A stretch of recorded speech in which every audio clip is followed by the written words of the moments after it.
Well, I guess when we looked at why we should look or what we should start looking at, we were aware of, I guess, the complexities around those behaviours, especially the driving through floodwater, which is what we've mostly sort of focused on during the project. So we were really interested to unpack those ideas, to aid risk communication with the public, to try and understand some of the other levers there might be. We know these are really complex problems. We know these are behaviours that that lead to fatalities, and they're quite widespread behaviours as well. And so we knew that the emergency services have put a lot of work already into trying to communicate with the public around these behaviours. So we were trying to, I guess, unpack those behaviours, try to give some additional levers, and try to find some different ways or some additional ways to communicate some of those risks. Well, when we looked at the sorts of data behind the figures, we could see that there were multiple factors involved, which of course from a communication point of view is interesting because it means you have got lots of different routes you can take. So we started off looking at the literature and at some of those different types of categories of factors that might be impacting that driving through floodwater behaviour in particular. So just to go on from there, we looked at demographic factors, for example, gender, age, those sorts of factors, and location. We looked at the environmental factors, so time of day, lighting, physical sort of factors. As a social scientist, I was really interested in behaviour and the social impacts or the social influences. So, what were other people doing in the vehicle and outside the vehicle? Was that influencing people's behaviour and decision making? Looking at the other indicators around to do with risk. So, are there depth indicators, signage, those sorts of things? And looking at individual factors. So, that idea of previous experience, of confidence and sort of, I guess, a gung-ho kind of personality type, impulsive sort of personality type, were those sorts of things influencing people's driving through floodwater. And I guess in the context of our research, we were looking at both the fatality data. Of course, we could only get certain information from fatality data, and that is a relatively small number of incidents. But in the public survey data, we could look at more of those behavioural influences as well. So if we focus just on the fatality data, we just get a fraction of the picture, if you like. We get the most extreme, or indeed the ones who've obviously lost their lives as a consequence of that behaviour. But it really doesn't tell us a lot about what the motivating factors were to enter floodwater to start with, the sorts of things that we want to try to influence and to intervene with in that communication with people, to try to dissuade them or to get them to consider or think differently about that sort of behaviour. So with the fatality research, we looked at the National Coronial Information System data from recent times, so from 2001 to 2017, and looked at the sorts of influences and the factors surrounding those fatalities that we could identify. So we found there were 96 fatalities in that period in 74 different incidents. So sometimes there was more than one person that died. Often it was somebody who was driving on their own, so they were alone making those decisions to drive through floodwater. But on other occasions they were, they had passengers in the vehicle, and sadly often those other passengers were children. So we were interested to, I guess, categorise and look at some of those factors. What were the physical surroundings like? So, where were these things occurring? We found that a lot of the time they were on low bridges and causeways. They were often in the evenings, later at night, perhaps when lighting wasn't as good. There were incidents where there was alcohol involved as well, but not all coronial inquests look at that as well. So we had to be kind of quite cautious about how we interpreted that. So we looked at a range of those factors, and of course it gave us some good indicators of things we could put in the survey to try to look at the occasions when people were driving into floodwater, and obviously not having those sorts of consequences. But it didn't tell us much about the behaviour. So then we really wanted to get into those motivations and the other factors. So when it came to the surveys, we had to start from the beginning really, and one of the first challenges we had was really around definition. How could we define floodwater on the road, because that's mostly, as I say, the focus of what we've been doing. And obviously one of the first things we came up with there was that there was no single definition, there was no clear definition of when water on the road or a puddle on the road becomes floodwater. And that led us then to talk to a number of different experts, which was really interesting again, because some experts and organisations have definitions of floodwater on the road, but they're not necessarily the same. And from a research perspective, we really wanted people to be thinking about the same kind of conditions when they actually answer the questions, so we know we've got at least some degree of reference to give people. So we did speak with our state emergency service end users and came up with a definition that essentially was, water on the road, across the road, in situations where you can't see the road markings clearly, so you don't know what's underneath the water, and it's in a place where there isn't normally water, so and it could be still or flowing. So that covered the deep puddle context as well as the raging torrents, if you like.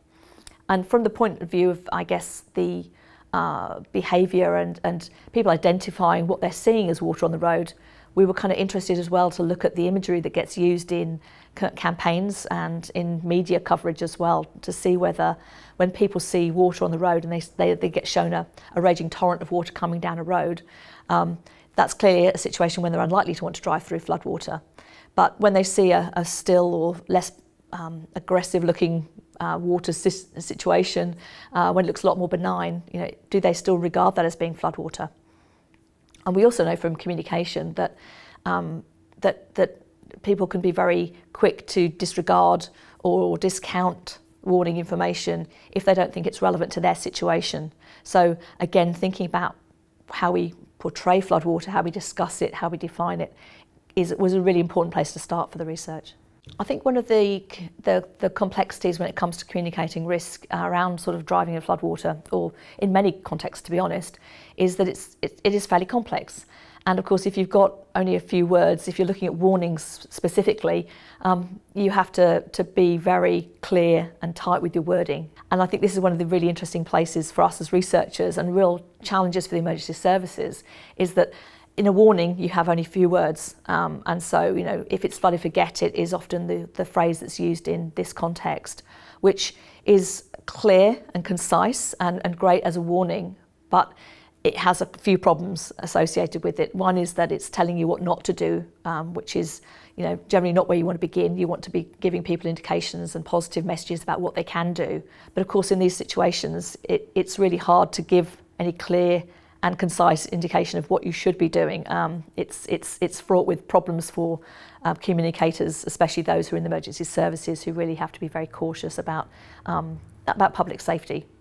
As a researcher, it's interesting because in other forms of communication where we have more words, we perhaps have more opportunities to, I guess, expand on some of this and try and look for reasons why people should consider or reconsider their behaviour and why this might be dangerous. So one thing we did with the survey is we asked people about, what influenced their decision to drive through floodwater. So we asked people in the survey to consider a time when they drove through floodwater in recent times, in the last 2 or 3 years, and to describe in detail that situation. And in there we could identify some of those physical characteristics, but we could also ask about the sorts of things that influence that decision making. And I guess in one of those particular questions, we asked about the main factors that influence the decision. And I thought we would find a lot of people just saying, I didn't have time to make a decision. I just found myself in the water before I knew where I was going. But we found people were saying, actually I carefully considered the situation, and that was the thing that came out at the top of the list of 18 different things we thought of.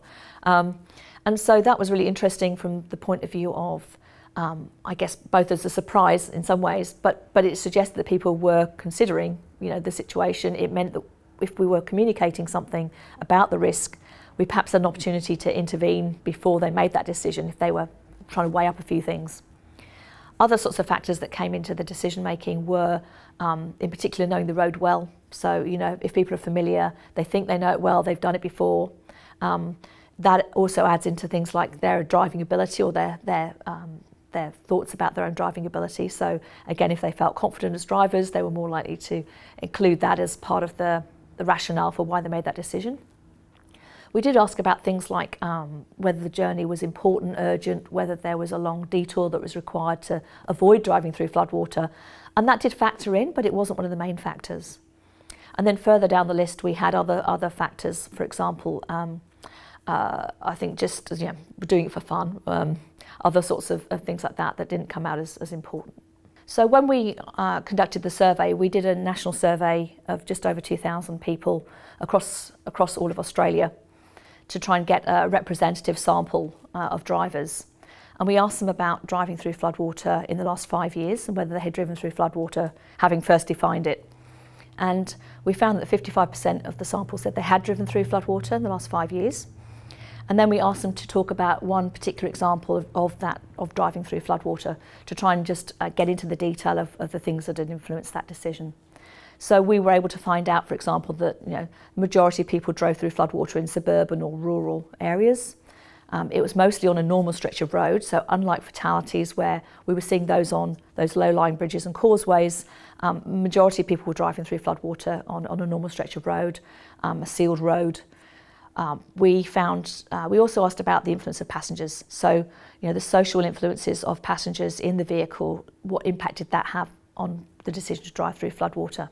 And we found there was quite a mix of responses there, a combination of, coercive aspects there. So, a few interesting quotes around, I could go through that, you can go through that, or I've been through worse than that, you can make it. And then we had the more consensus kind of discussions that were coming out in things that people were saying. So there was some discussion and, we had a decision between us and we thought it would be okay. So there were those sorts of discussions as well going in. So there was quite a mix of, the encouragement and that sort of at least agreement that it was probably going to be okay. So that was kind of interesting.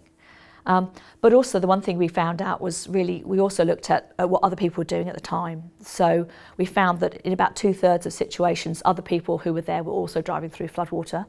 And we know that the pressures are on people to continue driving through floodwater if others are doing that. They think it's going to be safe.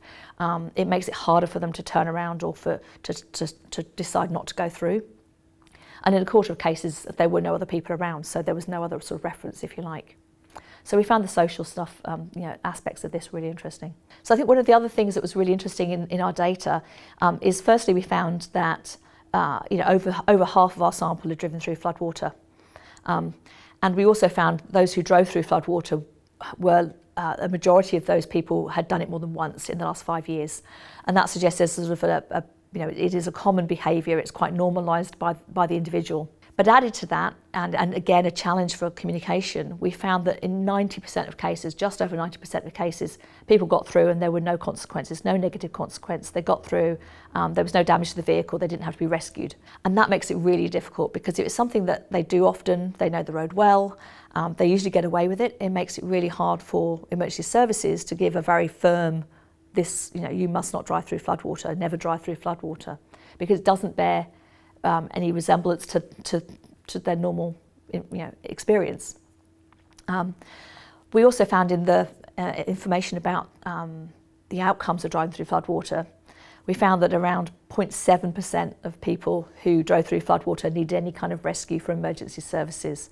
So again, no surprises, but it gave us a number to guide us on how unlikely it was that people would be driving through floodwater needing rescue. Yeah, it's really tricky when we start, I think, putting ourselves in the seats of emergency services in the context of messaging here, because they do need to be risk averse, they need to be definitive in their messaging, and there is absolutely no doubt that driving through floodwater is dangerous, because if you can't see what's under the road surface, you don't know what's happening, you don't know if there is a road surface there, you don't know what the rate of flow of the water is going to be like when you get into it. You can overestimate or underestimate the risk, but typically underestimate the risk. And so it is really tricky because as a researcher, I can sit here and say what I would want to do is to sit down with people and to talk in more words, if you like, and explain what some of the dangers are. And challenge some of those views that people have about how benign driving through floodwater is. But if I were in the emergency services, you can't afford to say to people, it's okay to drive through sometimes, but not other times. But as a researcher, I would want to have more of a discussion and perhaps, try and give people some indicators of how they could make better decisions, what to look out for and how to do it more safely. But that is fraught with problems for emergency services and for those responsible for public safety. It's interesting when we start talking or thinking about the sort of physical barriers and how effective they are. One thing that was surprising to me to hear was how people are willing to drive around barriers. And we did ask in our survey, we asked about the sorts of things that our sample thought would be effective at stopping people driving through floodwater. And overwhelmingly, it was the physical barriers and the signage that they felt would be, useful for that. And I guess at one hand, it is likely that's the case, that if you put a sign up, the majority of people will obey the sign, will avoid doing it. But it's also interesting that when we look at the fatality data, we see it's not unusual for people to die when they ignore the signs. So communicating the fact that you're doing something, you're often getting away with it, but this time might be the exception, and it's those exceptions that often lead to the fatalities. But it's really hard to communicate that in a few words.